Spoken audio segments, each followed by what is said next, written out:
Goed wetterbeheer is uitdagender en wichtiger dan ooit. Troch de zeespiegel die het altijd maar hoger wordt. Extreme deelslag, maar ook extreme droogte. We staan midden in de maatschappij.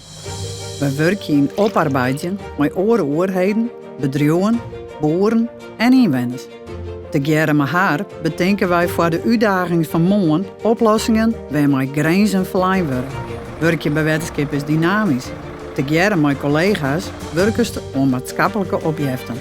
En liekes do, binnen die collega's bevlaaien en belutsen mensen. We zieken maar op, we versterken en we helpen maar wanneer het nodig is.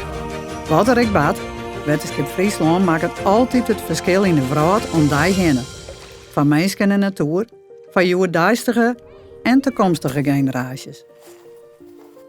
En wat doe sto, mooi wetter?